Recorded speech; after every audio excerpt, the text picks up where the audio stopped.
It is a crisp desert morning here, just a bit north of Las Vegas, Nevada, at Las Vegas Motor Speedway, as we are set for the second to last, the penultimate round of the TC America Touring Car Championship for the SRO Motorsports America World Challenge Series. Hi, everybody, and welcome to Las Vegas Motor Speedway for round 13 as the touring cars set off on their formation lap. In this case, it'll be about a lap and a half that they'll wind their way around this track. Absolutely beautiful morning here, and really in terms of the weather, we're talking about your classic desert fall, Cal. It was a beautiful day. We walked out of the hotel this morning, Greg, and it was crisp. Fresh air that greeted us, and same for the drivers. It's warmed up a little bit, about 65 degrees ambient right now, but perfect conditions, and this track is evolving. It hasn't seen a lot of time, so over the course of the last couple of days, some rubber has gone down from those Pirelli P0s, and we should be in great shape for some good grip here in this fresh start this morning. The interesting thing, the three key championships have already been locked up here as we take a look at this track. And as you said, it's evolving in a number of ways. It's also, a lot of the drivers, especially in the touring cars, are saying it's fun. It is fun. It's a roval format, as you can see, so very high-speed first sector, the red line on the graphic there, and then as you duck into the infield, big hard braking zone to start that. Then there's really a rhythm section through that middle sector too, and then high speed, that final sector to the start-finish stripe, and then a very tight chicane to try and get through there without any problems. Interesting, those long apron runs on either side of the track. The TC cars have been telling me that they're averaging, when you combine the time spent in those two apron runs, it's 25 to 30 seconds that they're loading those right side tires. It's a bit of a dyno run for sure.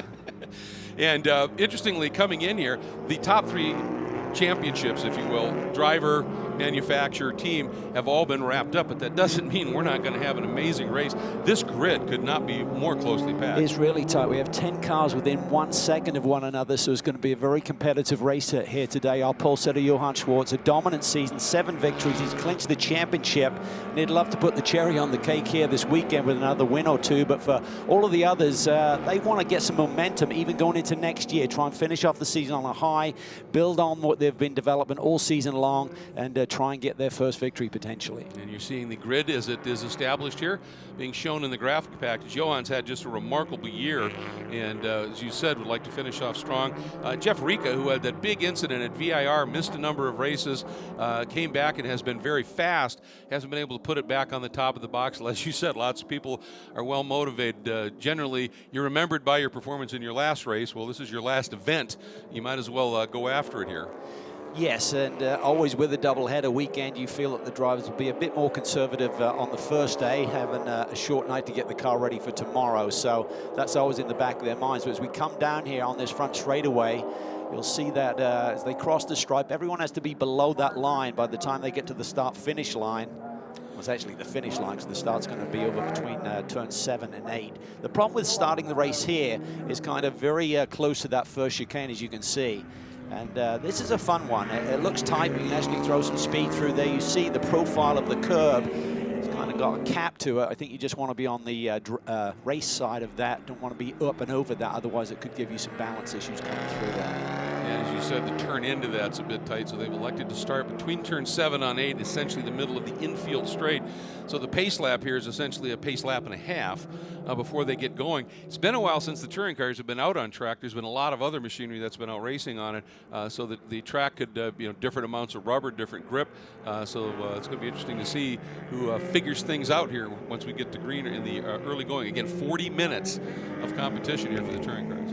We've got 9 BMWs in this 11-car field, so they're dominating things in terms of the numbers, and to have Schwartz, our champion-elect, on the pole. But Jeff Rick has shown a lot of pace this year. He missed a few rounds after a big incident at VIR, but he's come back strong in that Hyundai Genesis Coupe on the outside of the front row.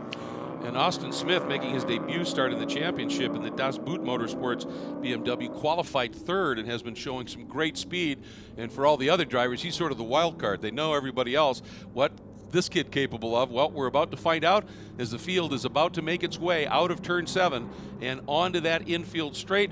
Everybody's starting to queue up just a little bit, And you can see Johann Schwartz in that West Virginia and A&L BMW liveried BMW will be leading him to the green and into turn 8. Watch for it here. He rolled into it. They said that was okay. You could pick the throttle up. But Enrique got a nice little run as well. Green flag flies. Enrique immediately noses ahead. Will Schwartz try and out deep him down into 8? Will Rika shut the door? Very, very close. Rika slots through, picks up the lead. Yeah, beautifully judged there by Jeff. And Johann thought about diving down the inside, but he's making the smart decisions. He's done it all season long. And Chandler Hull moved around on the start. Austin Smith, Chandler qualified 4th, has taken that Copart Bimmer World BMW up into the 3rd spot and pushing, I think maybe Toby Grahovic was able to slice through as well and pick up a couple of spots. That would be a great start for Toby, qualified 6th, might be as high as 4th.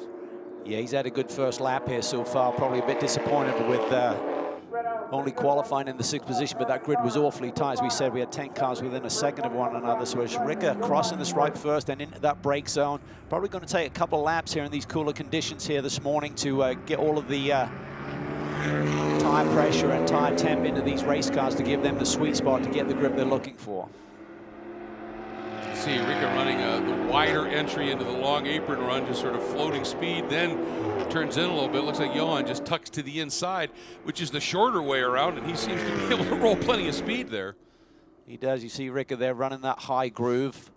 He may be able to tighten out once he gets some tire temperature there. I mean, it's not easy, that apron section. It's got some load in the car, so as we get a little bit of tire degradation later in the race, that may be a factor for some of these drivers to get through their flat. And obviously this infield section, a lot of it really doesn't have much of a curb. It's just got paint, essentially, that blue paint. And they were pretty stringent on what's going to be a track limit violation. Oh, the number 20 in Nimkov in early. He had qualified back in the 7th spot. He's been showing some great speed this year, but apparently it looks like there may be a little damage to the front end of that car. I wonder if there was a compression issue. And he's 3rd in the points, Greg. He's only 7 points ahead of the 4th position car right now, so that is crucial for him. Steve Strymer currently 4th, 7 points behind, so if he has a big day, it could tighten things up for that 3rd place in the standings. And Grahovic did get that great start, by the way, jumps up into the 4th spot. This is a guy, I don't know that you could be more hungry than a guy who has had 8 second place finishes in the year here. Yeah, he actually got awarded the win at the last round at Road America. Let's have another look at this start here. You see Johann looked like he was going to go, then he backed off a little bit, and Rika just went with it and has the lead easily going into turn 8 off first corner. This is the tricky turn 12 as you come through here. Everybody through and accelerating back out onto the apron and heading toward that start-finish line. But that was, you could see that Grahovic had already slotted up a little bit. Smith sitting in 5th. And Cameron Evans up into the 6th spot right now. But Nimkov in the pits. Hopefully he'll be able to get out and get a run going here. But 3rd member of our broadcast team, Ryan Marine. Ryan, what's happening in pit lane? Good morning, Greg. We saw Robert Nimkov in pit lane just a moment ago. They made a tire change. The right front came off, and there's some serious damage to the rim. The team told me there was contact with Cameron Evans on that opening lap that led to the damage to the rim. They wanted to come in, make the tire change, make the rim change as well, just to make sure that everything was okay. And they've sent him away, but he's got a lot of work to do to catch up to the field. Thanks very much. And yeah, he would need at this stage a caution would be what he would need to be able to get to the back of this field and then be able to go. He has shown some real speed, as you were talking about, Cal, this year, doing some great work. Decided to have Duncan Burke come over and do some coaching with him. Duncan was working with Tom Capizzi, and understand that Mr. Nimkov's really liked what he was seeing there and said, well, take me on as well, and has really been very sharp this year. He really has done a great job. It's a nice little battle developing here between Cameron Hull and Toby Grahovic. See the slightly different line that they're utilizing there through that right-hander turn 10. They had a big tire bundle that they put down because everyone was pretty much abusing the track limits through that corner. This is a tight section through there. You got to get it right. See a little twitch there by Toby as he tries to get on the power early and get a run on Cameron here down this front stretch. Right now the margin, it was 4/10. That lap, Schwartz just put down a flyer, Cal, at 147 flat and has trimmed about 7/10 off of the margin that Rika had. Yeah, well, Johann's pretty savvy, and he's not here for point scoring right now. He just wants to add to the win tally of 7 that he has. from the 12 races so far in this championship. He is really close. He could be in position here to try and dive down to the inside into this heavy brake zone for turn 3. But Ricker's car looks good. Compromises the turn in there a little bit. That's going to affect him coming off that corner, being able to get his hands straight and get back on the power. I think at this stage of the racetrack, it's all about just hitting your marks, not opening the door. So it's all about placement, being patient, being savvy here on this racetrack. I think that you can defend quite easily. Well, that was one of the things almost everybody talked about, was not an easy place to pass, and that's why qualifying was going to be so important. But they said there are opportunities, if you're willing to be creative and take a bit of risk, that you can certainly make things work. These two leaders are running lap times about half a second quicker than the rest of the pack right now. So Johan's keeping the pressure on, just trying to survey the situation and see where there may be some opportunities. All through practice and testing, you're really just trying to develop your race car, figure out the race line for yourself. But now this is the first laps that you're really being forceful in, really thinking about a genuine move. Oh, there's a touch there, I think. Yeah. Schwartz may have got into that outside wall off of turn 12. Yeah, he may have grazed it over there. We'll have to keep an eye on that now. There's a big curb on the inside there, and it's got a much higher profile than the rest of the circuit. Not sure if he touched that or not, or he's just trying to get his hands open and try and get a run on Ricker here to start this little bit up on the speedway. Boy, if he didn't, it was incredibly close. Yeah, I think he did. Look at the mirror on the right side. That has been folded up just a little bit. And Jeff Rika, right before Rika now just resetting fast lap at a 146.7. The previous lap, Hannah Zellers had turned a 146.8 and had fast lap in the race. She's back in the pack a bit, sitting in 9th, but showing some really good speed. So watch this here again, Cal. Yeah, there's a big curve to the inside. See if he gets up on that just a little bit, and it's just enough to float that front end out and just gets him and grazes the wall. Probably not enough damage to get into the suspension. But you can see it did cause that car just to hesitate just a little bit, didn't it? It did. It's just a slight bolt, but if you're already committed to your rolling apex speed, it's going to throw you out there into that danger zone. Well, now we know just how hard they're willing to race here. And obviously, with Johan being champion, he doesn't have to worry about that aspect. You want to have a car for tomorrow's finale, of course, but he's willing to push. Probably a bit of a wake-up call. Yeah. It's relatively early in the day, but he's been up on the wheel. But that's what we talk about, just identifying this racetrack. Where are the areas where you can force it, where you have to be patient? And I feel that these two final corners here, 11 and 12, you just have to be super tidy through here. Just focus on getting the power down early and giving you that shot of this long front stretch. Chandler Hull in the number 94 remains in 3rd here for Copart and Bimmer World, and then Toby Grahovic in the classic BMW number 26 4th. Oh, look at Grahovic. He's got a big run here. Cameron just holds down that inside line. Toby's kind of in the track limit zone. They're saying you got to be, by the time you get to the finish line there, you got to be underneath that white line. So he came up on Cameron there, and it's cost him quite a bit. Got in there a little bit deep. Yep. Carried too much speed through the chicane and lost probably close to a second here on that exchange. And that's allowed Smith and Evans to get a little bit closer. Behind him, yeah, is that Austin Smith you're talking about. Austin started his life in motorsports being a motocross racer when he was in junior high, and decided to focus on high school sports. Went to college, got a degree in oceanic engineering, and then decided I miss racing. And his mom and dad said, well, if you want to do it, that's fine, but we're going to have you inside something with 4 wheels. I'd hate to be his engineer. Yeah, no kidding. Probably knows more than him. No kidding. Well, Jason Hart ended up being his coach, the Nova Sport driver, and Jason said, you knew something was special because he just looked at data and figured it out immediately. And I said, what's your background in terms of education? Well, oceanic engineering. He went, oh. And he's been a quick study and has been on pace from the drop of the first green flag in testing here, Cal.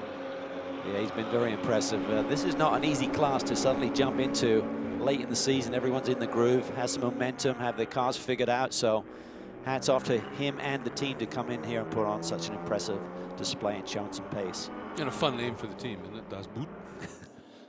Running BMWs? Absolutely. So here's the battle. Hull sitting in the 3rd spot, first car in your frame. And Grahovic behind him, then Smith, and then Hull's teammate, Evans, sitting in the 6th spot. He's had a couple of podiums already this year. Like to finish off on a high. And coming down here, you see that kind of black stripe that then bleeds into this white stripe. They're telling the drivers you need to be underneath that, give each other a little bit of racing room. So I was questioning if someone gets a run and gets down on the left, what does the person do on the outside? They said the guy on the inside, the driver on the inside, has to give them enough room to get back down onto the apron by the time they get to the brake zone. Hull, Grahovic, Smith, Evans, Capizzi, Strymer, all running in lockstep here. There's that little bit of a margin between Rika Schwartz and then the rest of the field at this stage. You know that Strymer at the back of this little pack there, the bright yellow and blue Rooster Hall Racing BMW, we're looking at the tails away shot of it there, would love to make some ground into these positions because he's in a fierce battle with Nimkov for that third place in the point standings. Not going to gain a lot sitting there. He's only a couple of positions ahead, so he needs to make hay here. There's a great opportunity for him. He's been struggling a little bit this week, and they've had some issues with the car, and he said we've been chipping away at it, trying to get it solved. He said it's a bit of a mechanical issue, but he said this team will get it right. And you know, the problem is when you've got that you know, an issue that keeps you ducking into the pits to try and fix it, you're just losing valuable track time. And right now, he's just probably trying to reference people and figure out, okay, where can I make something happen here? Yeah, it's a learning curve for everyone, and I'm sure at the end of the first race there'll have to be a lot more information, a lot more thought process going into race 2 tomorrow. But right now he's just got to get his head down and try and figure out a way to gain these positions. That will put him right up there. It's only 7-point deficit to third. Hull and Grahovic have been able to open up a little bit of a margin now back to that great battle for 5th with Smith, Evans, Capizzi, and Strymer. And watching Steve Strymer here, let's check in with Ryan. Well, we were talking about the Das Boot team, new to the championship, and Brian Marsteller is the engineer this weekend for Austin Smith. First of all, welcome. Happy to have you guys in the series with us this weekend. Can you tell us a little bit about the background of the team and what led to you being here in Las Vegas? Yeah, absolutely. Thank you. We're happy to be here. You guys have been fantastic. It's been an awesome weekend so far. Yeah, Austin Smith and Das Boot kind of did some club racing this past 4 years, got together. John Dubetz has been coaching Austin. Been basically doing club racing, 25 hours at Thunderhill the last 2 years. Done really well there for the team. And then once they got to the place where Austin felt comfortable, he wanted to start to put his foot in the waters of pro racing. And here we are. Pretty impressive debut as well to qualify third in this group of very talented and experienced drivers. Yeah, absolutely. A great field, very talented field. You know, Austin, he's done a fantastic job, you know, all weekend. Basically just stayed out of trouble, put his head down. Has been learning a lot. It's a learning experience for both him and the team. Team's done a fantastic job on the car. Fantastic, you know, BMW Motorsport car out of the box is pretty great. But yeah, it's been an awesome weekend so far. What has he said about the car so far in the race? Dropped back a little bit at the start, but seems to have settled in. I think that was just a little bit of nerves. You know, new guy to the series, just a little bit of nervous, but he's settled in quite nicely. He hasn't really talked much over the radio. He's not really a chatter, but I think he's doing well. He's starting to settle in and starting to reel the front group back in. Appreciate the time, and again, welcome to TC America. Thank you, appreciate it. And you heard the reference to John Dube Castro there. That was when Jason Hart coached him for the first couple of events. You know, Jason said, I have a really busy schedule. I won't be able to dedicate the time that you deserve, and recommended that he check in with the JDC, as he's known. And they hooked up, and they have been inseparable ever since, and really doing a great job in coaching this young man. Yeah, and for him, he just, I think his team member there was spot on in terms of settling in. He just laid down his fastest lap of the race so far at 47.3. That compares to a fastest lap of 46.3 by Jeff Ricker earlier on. But the leaders are only running high 46s to 47 flat, so it's a very competitive lap time by Austin. It is, and he needed it because Cameron Evans has sort of turned up the boilers a little bit himself and is hounding him a bit. I love the crew guys line about, you know, pretty good car from BMW Motorsports right out of the box. I remember a guy used to run solo races in a stock BMW. It often said fast time of day over all the modified stuff. And I asked him once, you ever thought about modifying it up and running prepared or street prepared? And he went, no. He said, I kind of look at it that I got this crack team of engineers in Bavaria that are building this car. I don't know what I could improve on.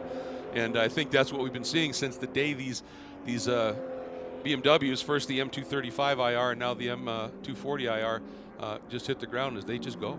Oh, look at that, really wide there by Schwartz, pushing, Trying to close that gap down on Schwartz that is now ballooned up over a second. So this is the biggest margin I think we've seen here today. And you can see Johan was trying to ask a little bit more from the race car than we wanted to give him there. And Ricka just turning a 47 flat. Johan dipped into a 46.8 on that last lap. But this lap I don't think is going to be, as you said, quite as quick. Looked like he just had a couple of moments there. See what the margin is. Yeah, it jumped up to 1.6 seconds. Yeah, that was a little mistake there by Johan. He just caught the tail of it as he ran very wide there through those last couple of corners on the infield. Jeff Ricka, superb performance, great start, hasn't bobbled at all. And I think this amount of cushion will allow him just to focus ahead and think about hitting his marks without being compromising with his lines down into some of these brake zones. Well, one of the real vagaries about this track coming in was nobody knew what kind of tire degradation they were going to get. Even though it's just a 40-minute race, probably still have to pay a bit of attention, I would think, to just conserving tires to really get a sense of it. Because it's one thing to go out and practice, but you do a fair amount of in and outs, and this is just 40 minutes flat out pushing. You got to be able to manage things well. You do, and the problem, even when you throw new tires at it in testing and practice, the track is evolving so quickly.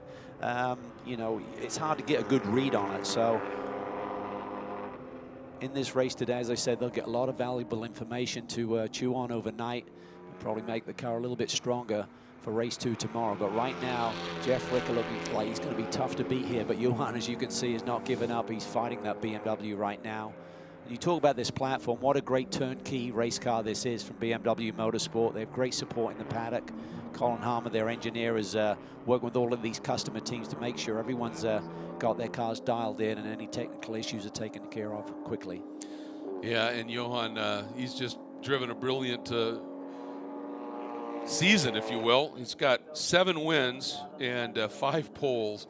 He has just been incredibly quick this season. And you see those yellow Seville gloves inside the car. When they're flashing around a bit, that's when you know he's up on the wheel and working hard. We drop back now to this scrap, and I'll tell you what, Hull has been able to stabilize things over Gohovic, but after feeling pressure from Cameron Evans, young Austin Smith has turned the wick up in his own right, and he has joined this battle for the final podium spot. Yeah, he's very competitive with his lap times, and as you said, I think importantly he's dropped Evans a little bit, so that takes off the pressure from behind. He can just focus forward and try and attack the 2 cars that he's looking at rather than worrying about opening up the door from behind. Here's a look at Tom Capizzi in his first season of pro racing in that white and orange highlighted Auto Technic entry, Capizzi Home Development's machine. He has shown some real flashes this year as well. Has had a couple of strong top 5 qualifying efforts. Floats a little wide there. Strymer squares up, tries to duck down underneath, and that Strymer sheet metal Rooster Hall entry, and just recognized it wasn't quite close enough, and a lot of respect there. There was, but I was amazed that Strymer's car would give him the grip there to just tuck it under and still get back on the power early. It was kind of a drag race off of that corner. Not quite enough time before you get to that next kink to really make the move, but again, drivers are starting to experiment a little bit with their lines and seeing what they can pull off here for a move. It's a learning process for us, Greg, to understand where the passing zones are as well today. Absolutely. We were as green to this track as the track was green when we got here, and fortunately we got out and were able to drive a couple of laps around here just to sort of get a feel for it, but that really doesn't tell you anywhere near the whole story. And this track is just going to continue to evolve as we get through this day of racing and a busy day tomorrow as well.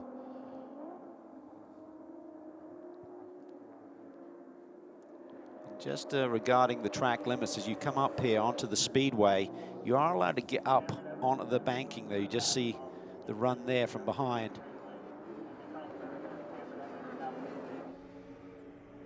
For Smith as he starts to put the pressure on. Evans got through. Oh, that was wide there. Wow, that was close to the tires. Yeah. That was really close by Smith. He just tried to eat up that inside curb a little bit into turn 2 to try and get a run, but looked awfully close from this vantage point to those tires on the outside of 2. Yeah, and he had a problem on that preceding lap, Cal. He turned a 149.5, Evans a 148 flat, and ducked down underneath at some point on that last lap and was able to sneak around Smith and make that pass. Meanwhile, it is up front, Jeff Ricka continuing to lead away. Ryan? Mike Sousa is on the radio with Jeff, who's turned in a really great race so far. Great start to take the lead, and he's managed it from there. What has he said about the car and how the race has unfolded to this point? Yeah, we made some last-minute changes early this morning. Changed up a couple alignment things that we thought would make the car work a little bit better. They apparently have. So right now we're just trying to manage the gap to Schwartz, and yeah, the car's working really well. As Genesis Coupe's been a tried and true package, but we've all seen that Veloster that you've been working on, sitting back in the paddock, building it, getting it ready to eventually race in this category. When might we see that make its debut on track in a racing situation? Yeah, we were hopeful to get that working this weekend. We just ran into a couple snags timing-wise, no big deal. We're going to do some winter testing and develop that platform to most likely debut in a racing situation early next season. We look forward to seeing it. Best of luck to you guys in the rest of this race and tomorrow as well. Awesome, thank you. Yeah, it's a sharp-looking machine that's sitting there in the paddock. Every time you walk by it, you go, that'll be interesting to see that run. But I tell you, this Genesis Coupe still is very quick, and I think it has its own beauty in its lines, and it's just fun to watch him wheel it, that's for sure. And looking at these lap times, just super impressive. I mean, he just did a lap within 2/10 of his best lap of the race, and Johan's dropping back. The gap now is nearly 3 seconds. So I think for Johan, he's just got to try and bring it home here, regroup a little bit overnight, and see if he can sharpen up his pencil a bit for tomorrow. But he's got a lot to work on, looking at the overall pace, and then the longer green flag run here for our leader, Jeff Ricker, is very, very strong. I loved his comment, his Cruz comment when he said we made some changes, and apparently they worked. It's always nice when you realize, yeah, we went exactly the right way, because it's not like they had a warm-up to be able to go out and just see how it worked. So he's sort of just throwing the change at it blind, but they've got a pretty good data book and able to make the adjustments. Here's Hull and Grahovic. Hull in that number 94, the blue and white Copart Bimmer World entry, and then the orange and white blue entry of Toby Grahovic. And Grahovic's looking like he's up on the wheel a little bit now, coming after him. Partly because Hull's teammate Evans, once he got by Smith, is starting to run down Grahovic. Yeah, and you know, for Toby, he's had so many podium runs, so he won't be happy until he gets that other position to get back onto the podium steps here today. Starting to put the pressure on. Austin Smith dropped back down to the 6th position, so Evans has got around him. Capizzi 7th, Zellers up into 8th. Federo running in the 9th spot, Joe Federo, who basically missed the entire first day and a half, had business commitments that he said I just couldn't miss. And so literally on Friday morning requested a hardship lap, and when they asked what the reason for the hardship lap was, he said, so I can actually see the track before I go out and qualify. Yes, exactly. And he's figured things out a little bit because he's been able to sneak around Strymer, who's dropped back. He and Capizzi were having that great battle, and Strymer has fallen off just a bit here. Yeah, he really has. He must have had a little bobble over the moment, because he's lost a ton of time and track position.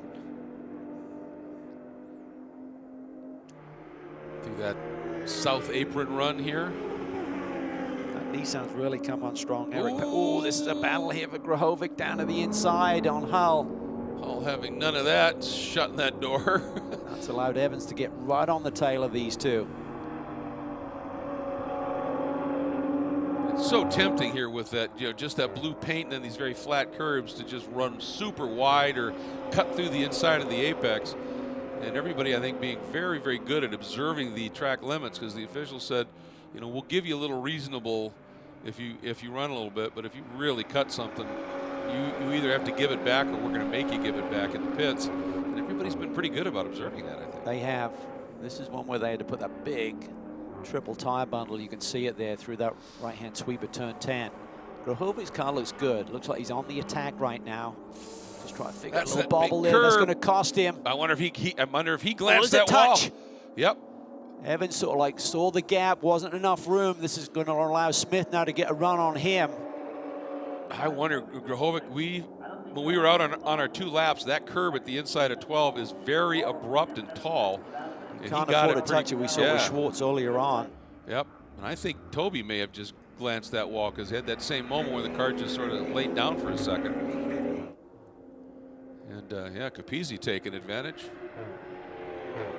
And that backed up Cameron, who had, after that touch, he checked up, lost all of his momentum. Capizzi's through. Let's go back and take a look at that.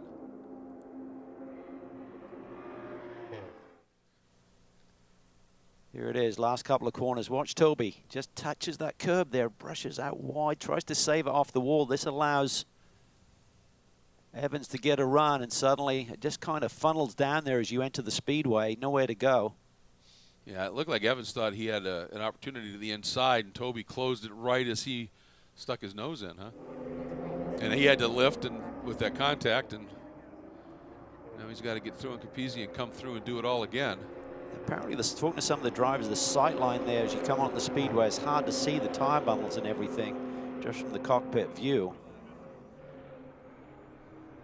Some smoke in the background. Yeah. That's from the turn 3 braking zone. If somebody overshot that, they did. It was Federo. And that Boss Men's Grooming Products entry. He's got to take it very careful here on the rejoin, the Tech Sport Racing entry. Maybe waiting just to slot into where his position was within the group. Yes. Hopefully it's not a technical issue. He's just going to try and get no advantage. Oh, Smith's however, technical issue here possibly for the 90th Smith. Oh, looks like he got it going again. That's exactly what it looks like Federo's doing. Oh, what a shame for Austin if he can't get that up and going again, but no question about his speed certainly in this debut.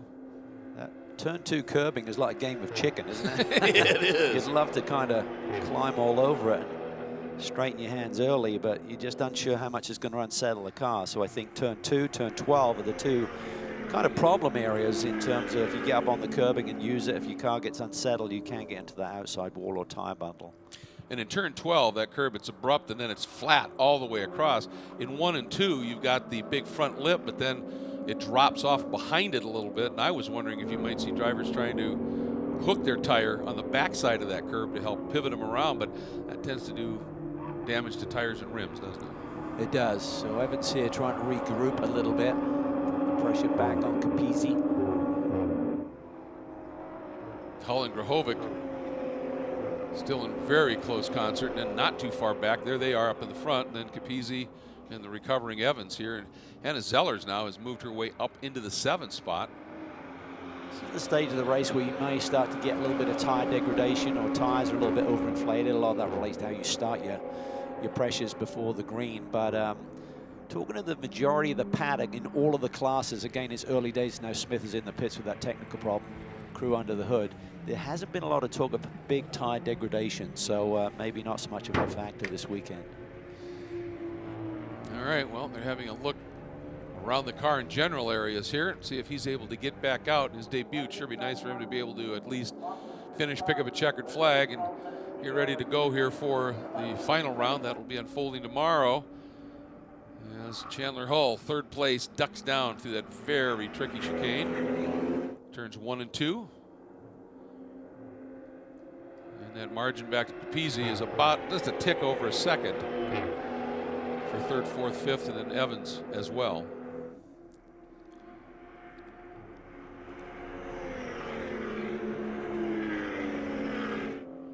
And as we were just talking about whether or not we'll be able to see young Austin Smith get back out on track, Ryan, what are you hearing? Well, there definitely has been some contact here. You can see it on the left rear of the car that's been scraped up pretty well. So that might be something. They initially thought that they might have a tire going down, but the way that this pit stop is going, they've certainly examined all the tires and a lot more than that. It seems to be more complicated than they originally thought. I'll try and get a further update if I can, but right now I think everyone's just trying to figure out what exactly has been the problem. Welcome to TC Racing. You've got your competition stripe now. There's always close quarter stuff here. And I think the key for the teams with a doubleheader weekend is to try and use this last 10 minutes to try and sort out any technical issues, almost like a little mini test session. Very good point. You can see right now Grahovic, as he makes that run through turn 10, he keeps that car a lot more tight to the inside. He stayed off the curb as well. Yes. I think that's you do it once, you better figure it out thing. But it just looks like he's able to match the speed of Hull and use a little bit less racetrack. He does. Car looks really good. It's just figuring out where to put that speed and make the pass. Ryan, you have an update? Yeah, I talked to the crew just a moment ago, and it's not related to that contact. They said that that did not cause any damage. It's some kind of an electrical gremlin that ultimately has them pushing this car behind the wall as we speak. Yeah, it's unfortunate seeing it right there. So thanks for that.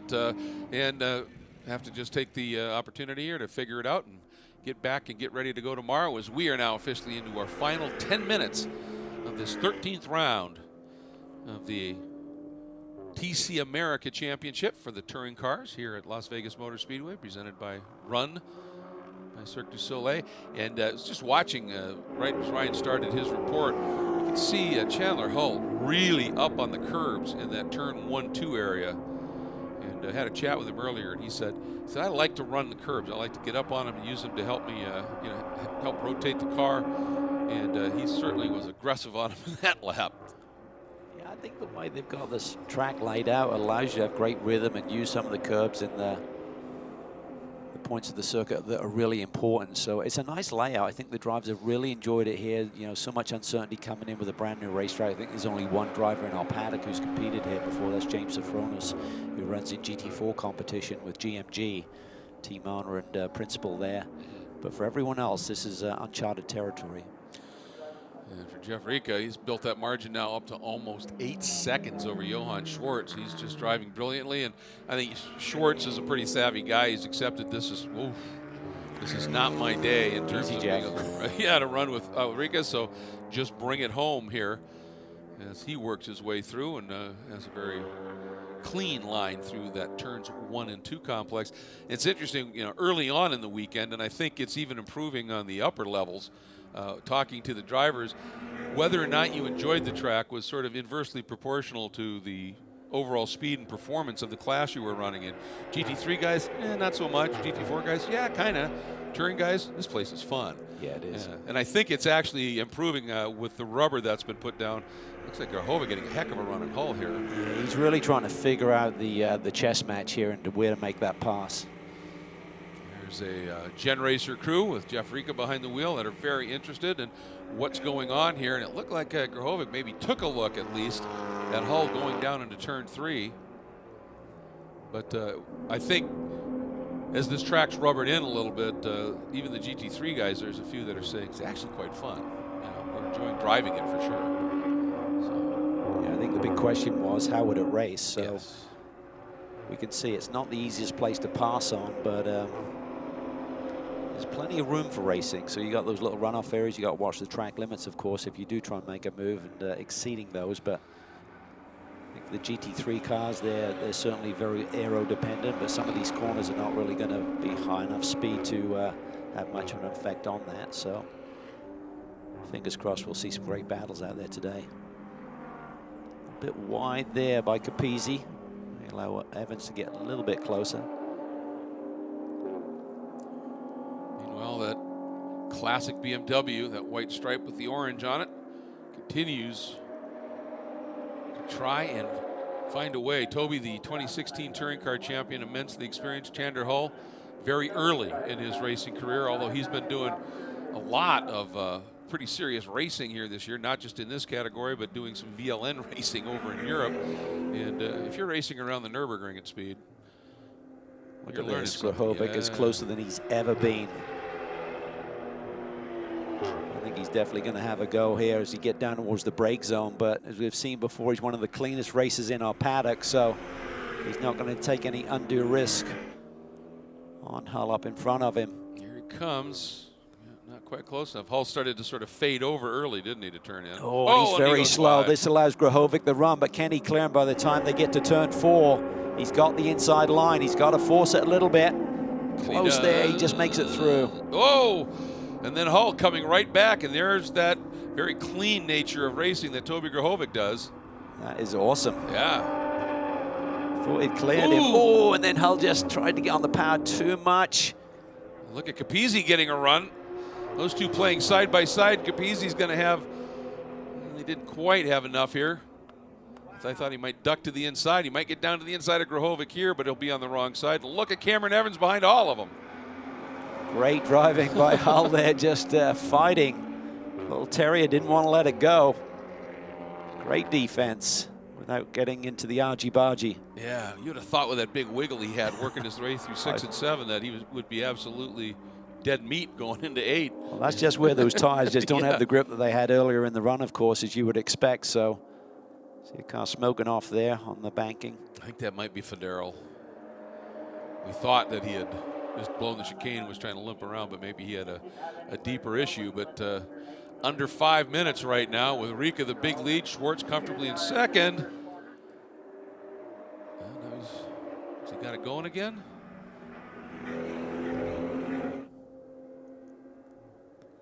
Okay, Toby, less than 5 minutes to go. Chance to regroup, reset, figure it out again. I mean, definitely Hull was so late on the brakes into turn 3. He almost came to a standstill there, and I thought Grahovic had him and was going to clear him, but Hull would not give up. Pretty tenacious driving by him. Yeah, truly.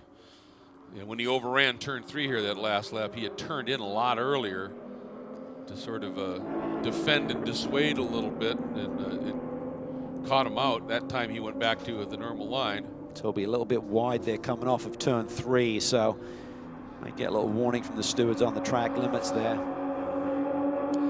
Yeah, I noticed him through that 9 down to 10 run. He had his right sides on the back side of that curve pretty clearly as well. You start racing Hull like down again here, though. Yeah, those lap times are ballooned. Yeah. 3 seconds with the exchange on the last lap here with the fighting. And this is going to be a great test for Chandler Hull, isn't it? Young man under immense pressure from one of the most experienced in the field for sure. Can he continue to fend him off? Another 3.5 minutes he has to do it. Well, there's a ton of experience right behind him, but so far so good. He's put up a tough fight today. There's a big difference between 3rd and 4th standing on that podium. He gets through that north apron really well and manages to open up that little bit of a margin here. Interesting seeing a lot of those guys getting those rights just up over that white line, using that little bit of banking to pivot them down into the turn. I think for the stewards, they're learning too. They look at the racetrack, they try and define where should you be, create those track limits, but unless there's any major advantage, I think you just got to let the drivers race here today. Can't get too nitpicky on the lines that they're using. All right, and when 5 cars in a row do it, it's kind of tough to just bring the whole field in for a drive-through penalty. That's right. So, all right, should be what, 2 laps to go for Jeff Rika here. And you're right, boy, the times now. And again, he's got that big lead, so he can really start to backpedal a little bit here. But just got to focus. You know, it's a racetrack the way you can get away with a little mistake here and there, but there are a couple of critical corners, turn 2 and turn 12. We said for the lead, has just got to keep it clean through there.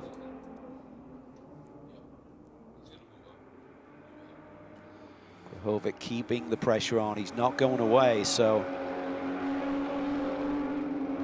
Chandler Hull, he's got to stay focused here. you know, this run by Rika, I mean, you know, he's out of overall championship contention after missing those races, but when he has run, he's been awfully quick, and this finish, if it stands, could move him up to at least be in contention for a top 5 in the points by the end of the season, which, considering the amount of races he missed, would be pretty remarkable. His white flag is out, so final lap. It's pretty tight on the leader in terms of their lap times and how much time is left on the clock, but 1 lap to go. That is a recovering Mr. Nimkoff. Got that problem taken care of and got him back out.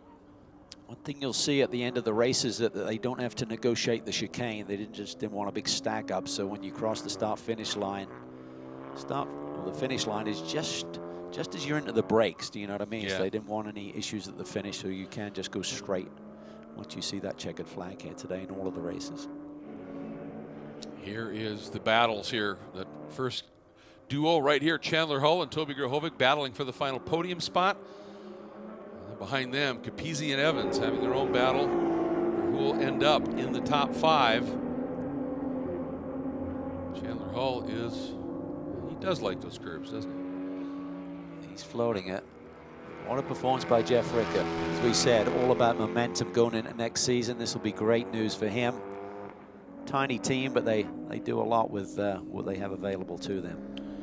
Since he came back after the incident at VIR, which damage to the car, but also to him, and in his recovery since he's come back, he's been fast. He's had poles. He's had great runs, but hasn't been able to put this car back on the top step. And this might be the time for him to do just that. Up onto the front straight, heading toward the start-finish line.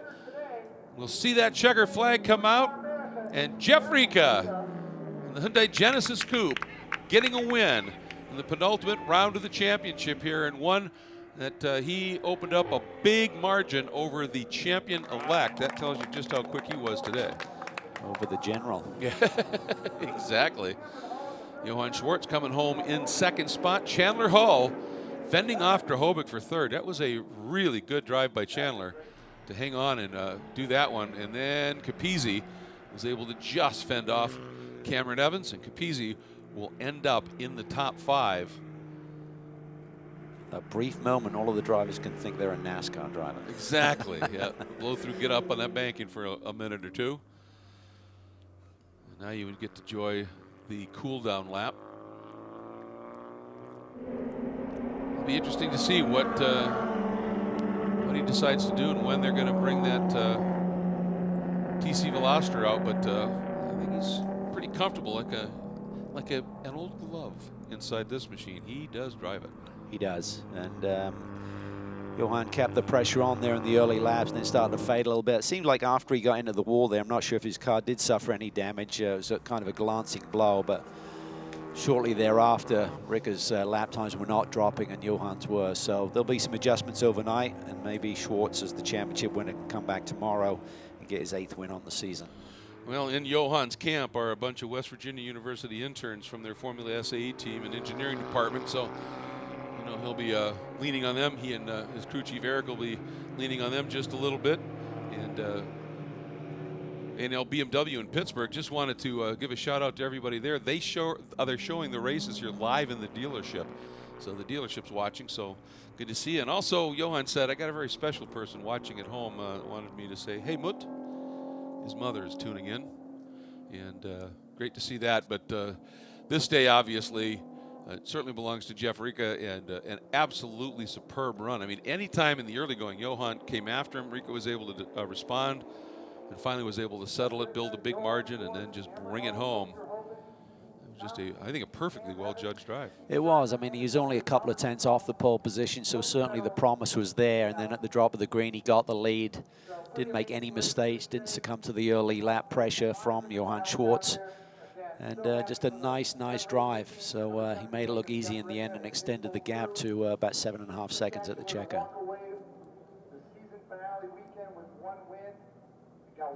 Directing the teams down into the staging area, and looking forward to hearing from Jeff. He climbs out of the car here. This one's going to be pretty special to him. Pretty special to him. He's going to enjoy the celebration, that's for sure. Peel that helmet and Hans device off here, and hopefully we'll have an opportunity for Ryan to get a quick visit with him.